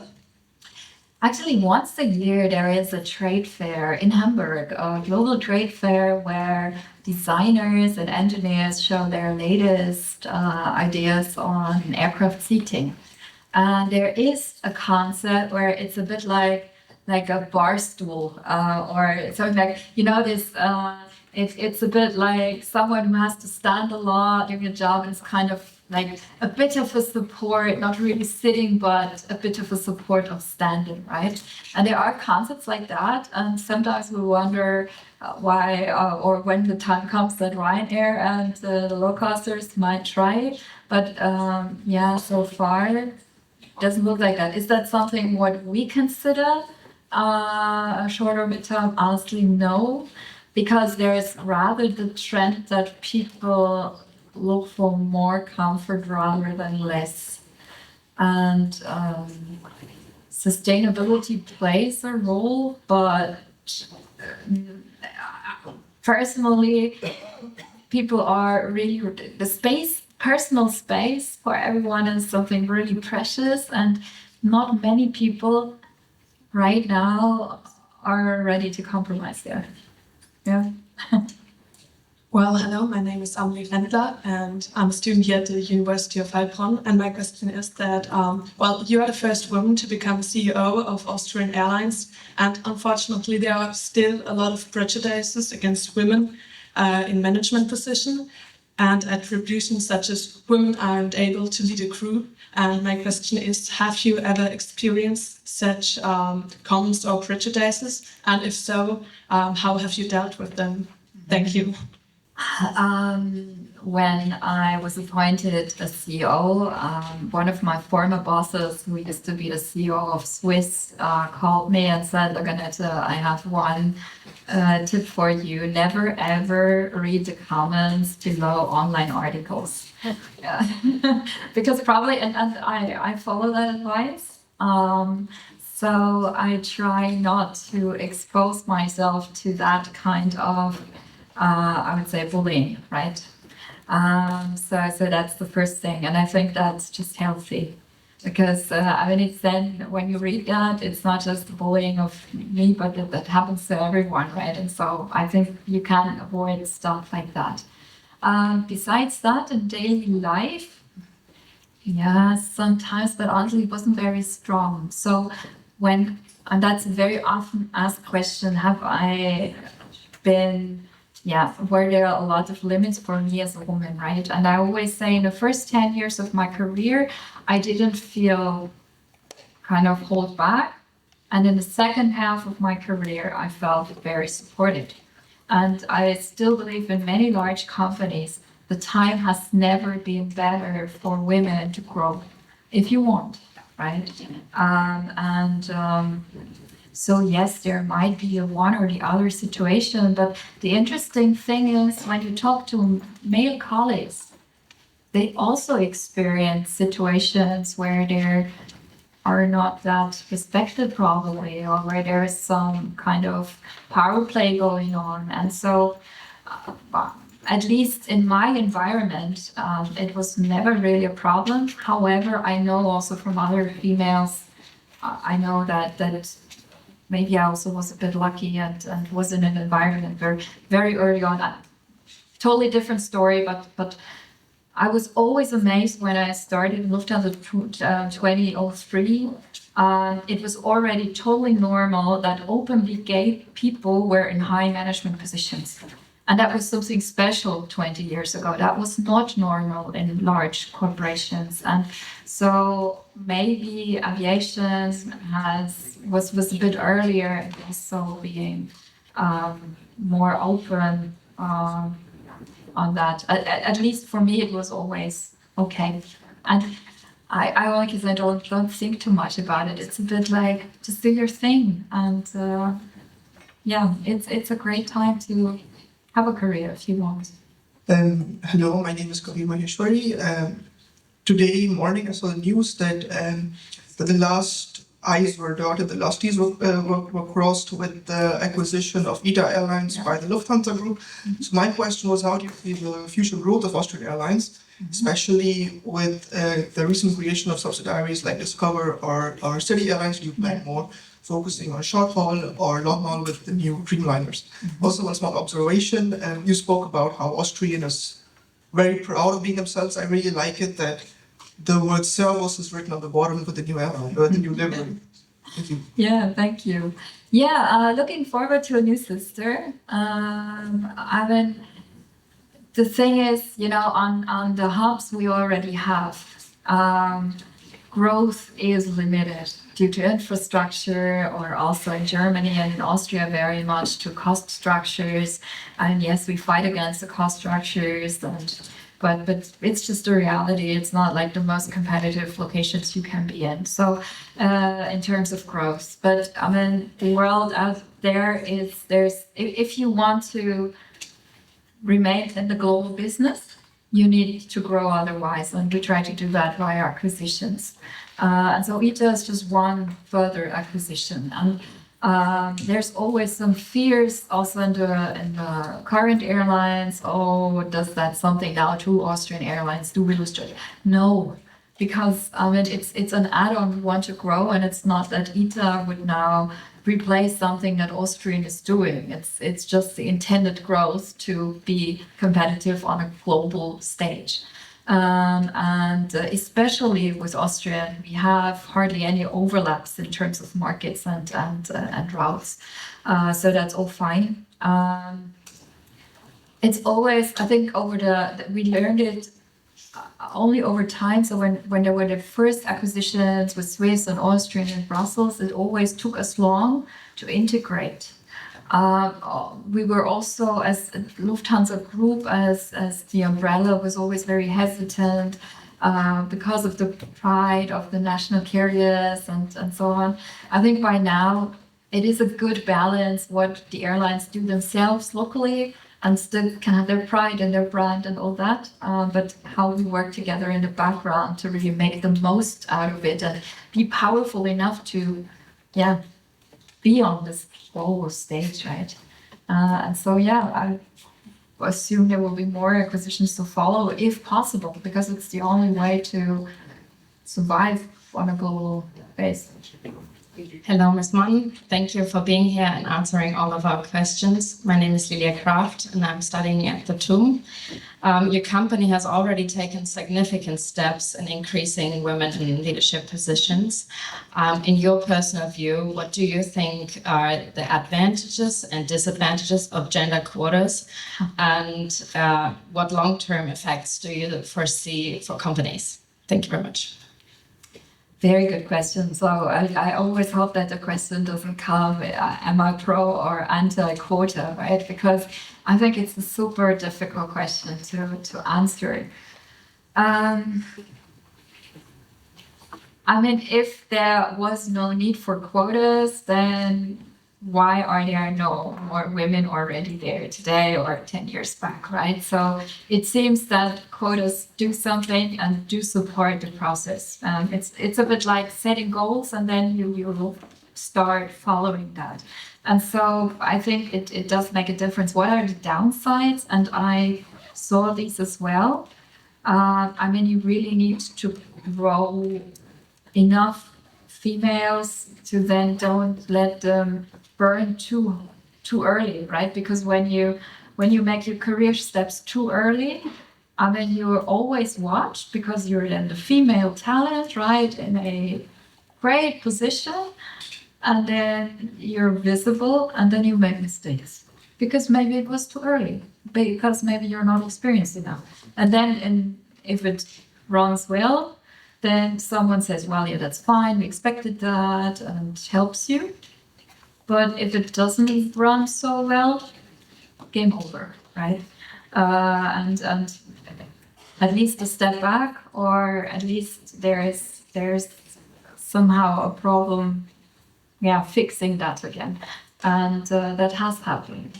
And I think it also happens in top management positions. And so, honestly, I also, when I was appointed as CEO, I've never been in a board position before, and it was a risk. And I was lucky that it worked out. It could have gone the opposite. And that's also when you are asked taking over a kind of a stretch position, right?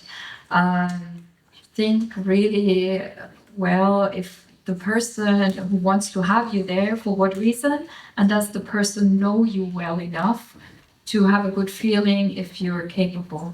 And so why I in the end didn't really hesitate to accept it was because I knew that the people who made the decision appointing me for Vienna knew me since at least 10 years.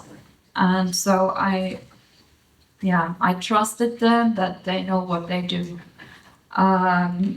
If you change companies, right, and someone doesn't know you well, or that also happens, someone from HR pushes you because they want to fulfill quotas, I would just, in your very own personal interest, be super cautious. It might sound like a fantastic opportunity, but stretch positions are also always a risk, and in the end it's your risk, right? HR says, oh yeah, well, she wasn't that great, we try it next, fine, but it will stay with you.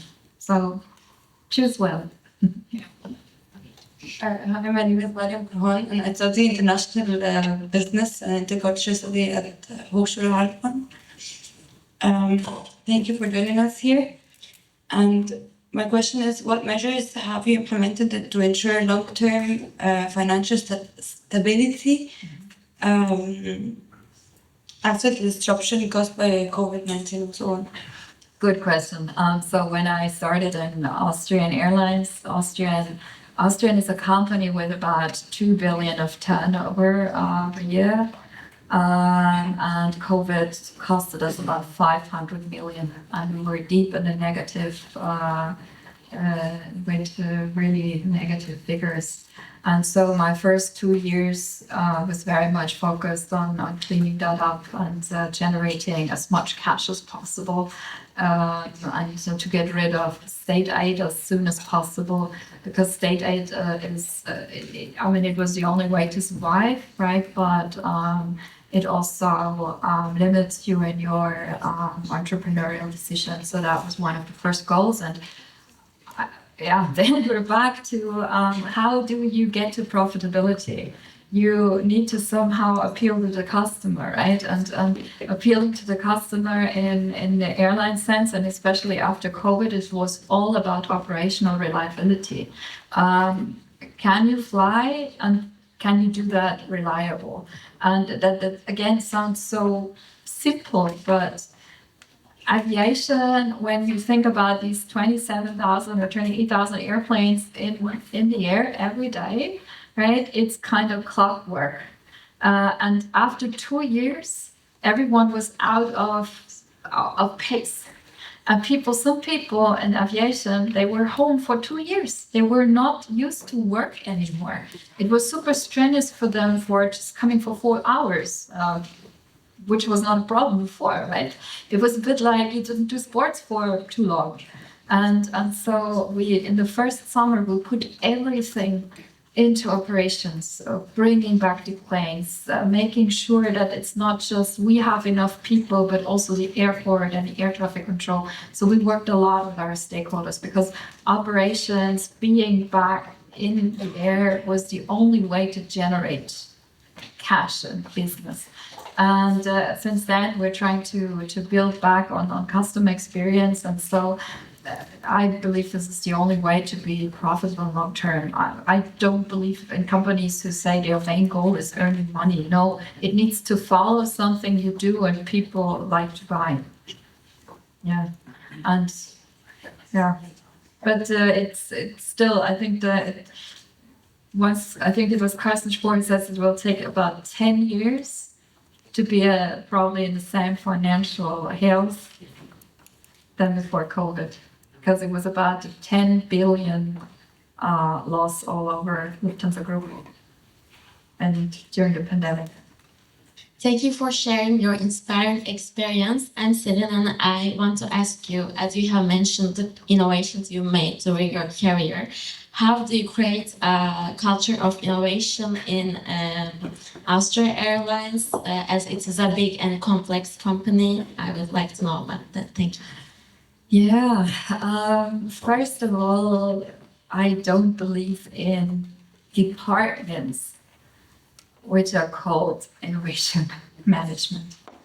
And I find it still difficult because maybe Lufthansa Group, and I don't have any other experience, so it's really my personal experience. But in Lufthansa Group, I have never seen in 20 years roles or departments labeled innovation management had made any real difference, right? Small stuff, all nice, organizing innovation awards, all nice, right? But is it like the big thing? No. I do believe you need to create a spirit of entrepreneurship in your leadership team, and ideally also beyond. So having a culture where people notice where there could be a business opportunity. I give you one very recent example. Our ground staff, which is responsible for checking you in, making sure that your bag arrives, right? They saw that it was a coincidence, as far as I know. They just had the idea to sell your personal check-in counter, for example, for birthdays or for groups traveling, right?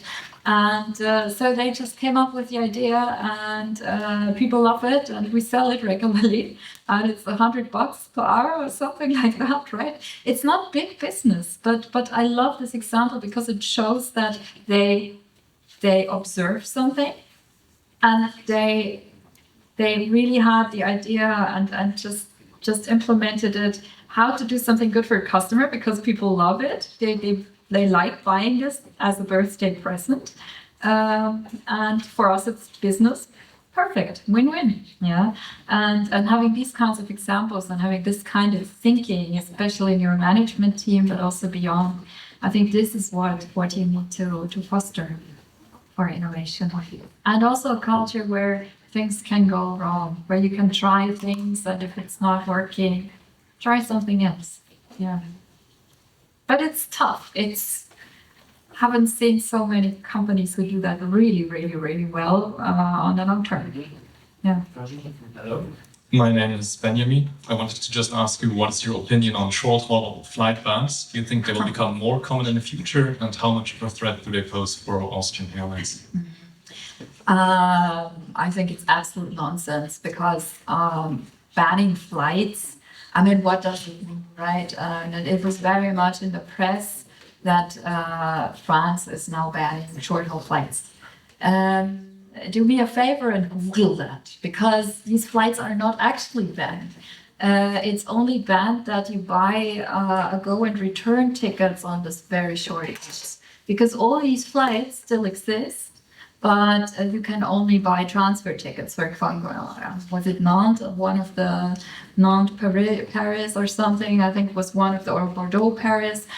This flight is still existing, but you can't buy a ticket Bordeaux, Paris, Bordeaux, but you only can buy a ticket Bordeaux, Paris, Stockholm, right? And so the flight is still existing. So does that hurt airlines? No, because also before, I would bet that there was no point-to-point traffic on these kinds of routes. So doesn't make any difference. And same thing in Austria. Austrian Airlines used to fly Salzburg, Vienna. This is now banned. We didn't have any point-to-point passengers on Salzburg, Vienna. People just took the train or the car anyways, right? So what do people do now? Do they now take the train to Vienna? No, they take the car to Munich. It's a 1 hour 45 drive. It would be a 3 hours train drive to Vienna. Do I care? Well, yes, I'm CEO of Austrian, but I'm also part of the management team of Lufthansa Group. Fine, if they're on a Lufthansa flight from Munich, right? So, but they're now in a car. And so you can have 1,000 examples like this. If you now ban flights from Graz to Vienna, people fly from Graz via Frankfurt. Yeah, you don't fly to Nuremberg, Munich anymore. People sit in the Air France plane and transfer via Paris. So where's the point? And so, yeah, I mean, and do we like these short flights? Honestly, not really, because you don't really earn money on these flights. You just take them to take the transfer passengers, and then we're an airline group. Well, in the end of the day, I don't mind where people transfer. And so it doesn't, it sounds as a solution, but in reality it isn't. Hello, first of all, thanks for being here. It's very nice to host you in our campus. My name is Kaan, and I'm doing my master's in TUM. So my question was, you mentioned that there's not much to do for the airline industry to decrease the demand for the oil consumption. So my question is, what are your opinions about private jet usage of the celebrities and rich people? And do you think that there can be restrictions and regulations towards the users, or like whether they should be or there can be some regulations? Well, I didn't say we can't do much. I think we can do a lot in terms of, I think we definitely need to switch to sustainable fuels, right? But to your question, I wouldn't limit the discussion to private jet users, right? I mean, as a society in general, when it's about sustainability, we need to ask ourselves in every industry, and in the aviation for sure also, there's exaggerations, I would call it, right?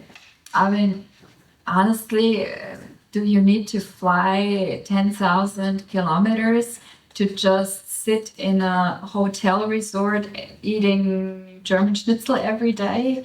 Is that worth it than flying and having all that CO2, right? So questioning the reason why you travel. And I think that's very true for all of us. When we travel, be aware of what that does to your CO2 consumption, and then make an informed decision if you want to do it or not, right? And I believe that's not just true for using private jets, but also for personal travel. I mean, if you travel 10,000 miles because you have a good reason for it, where you say, okay, yeah, I understand there's CO2, but I don't know, I spent half a year of a semester abroad because I want to learn about other cultures, or I travel a country, I broaden my horizon. That's probably a bit different to just, I don't know, yeah. Also, what sometimes people send around is cargo. I think it's really more that thought behind. I wouldn't differentiate so much between private jets or not. And in the end, you saw things like that with the price, right? When we talked about sustainable aviation fuel, the price before, I am really critical on competitive distortion. So whenever you see me in the media and criticizing, for example, the EU regulations, then it's absolutely not that there is a quota for SAF, because we need SAF. And it's also, okay, well, yes, it is more expensive. That's the thing, and yes, it will make tickets more expensive, but that's not the problem. The problem is that this is only valid for European airlines, but Turkish and Emirates, they can do whatever they want. And that's competitive distortion, and that is just about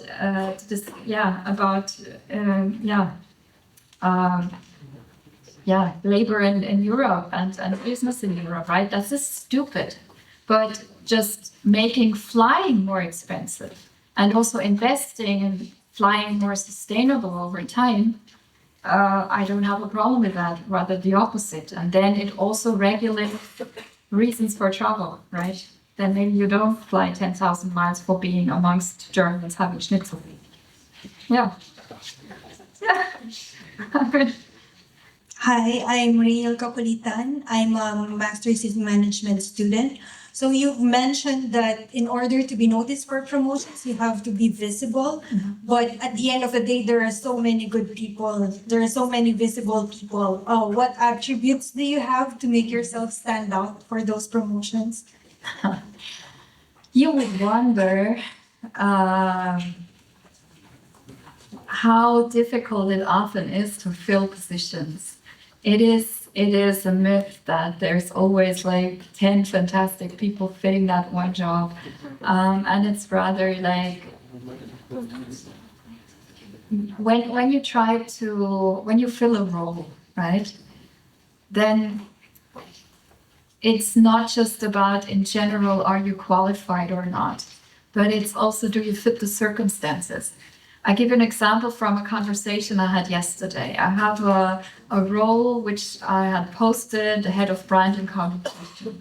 And one colleague, she had applied, and I had to tell her, I'm sorry, but we won't have you in that position, right? And the reason was, and then she said, well, yeah, you know, sometimes I'm told you don't have the experience from that reason, from that field, and sometimes I'm told you're not from the outside enough. But it depends. Sometimes you want to fill a role with someone who's really fresh and brings skills, but has no specific clues about the role, because you want a fresh start, because you want to change something. You want to have like fresh blood, so to say, right? Sometimes you have roles where you want exactly the opposite, where you have probably troubles in the team and you just need to calm it down. And then you're looking for someone who brings a lot of very specific experience. And so it's really not just about the skills, but if you want to make sure that your quota of acceptance when you apply for jobs is high, then don't just look for what's written in the job posting and do you have all these skills, but try to find out what's the background and what's the situation of that very specific role, because that gives you a bit of a background if what type of person is looked for. It's also sometimes, I in my directs team, I also want different personalities. Because I totally believe in having a bit of diversity for then good discussions, and so if you sometimes wonder yourself, why am I accepted for a role or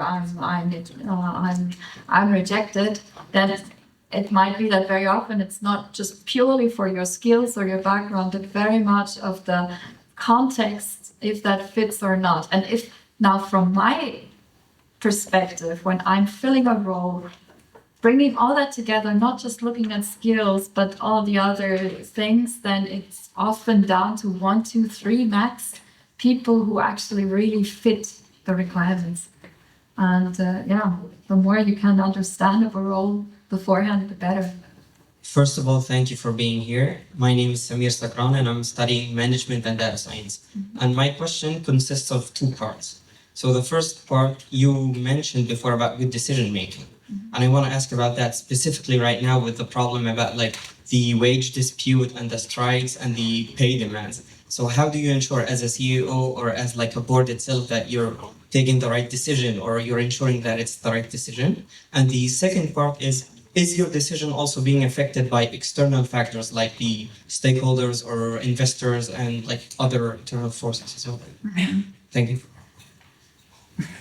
You never know if in the end you have made the right decision, right? It's not a laboratory. However, what is always important to me when I make decisions is that I have heard a variety of voices.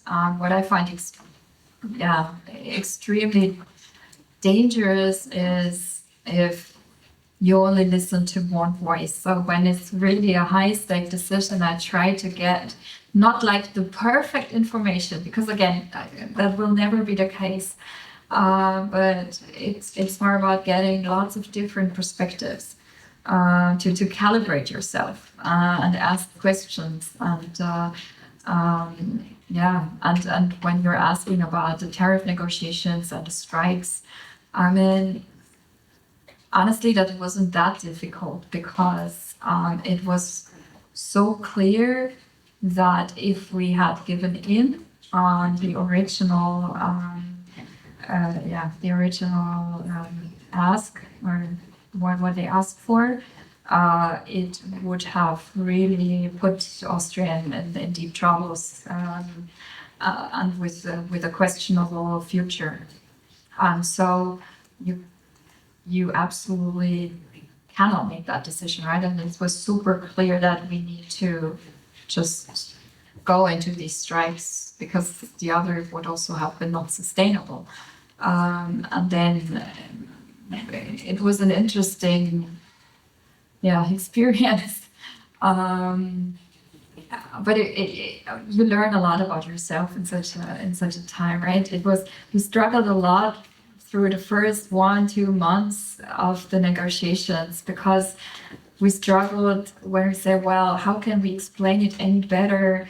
Why this is absolutely not feasible? What is our alternative offer? Why would this be like even beneficial for many? Because with further growth in Austrian Airlines, this also means you will be promoted earlier from a first officer to a captain, or we have more growth opportunities becoming a purser instead of just a flight attendant, right? Which also pushes your salaries, all these opportunities. And we were really, really puzzled that we didn't really get through with our messages. But once we accepted that, and that is part of the game, and I'm not talking about all the Austrian employees. You're negotiating with a very small group of people, right? And the loud people, that's often not the majority. And once you accept that, okay, it is what it is, and you just now have to fight for it, then it was very clear.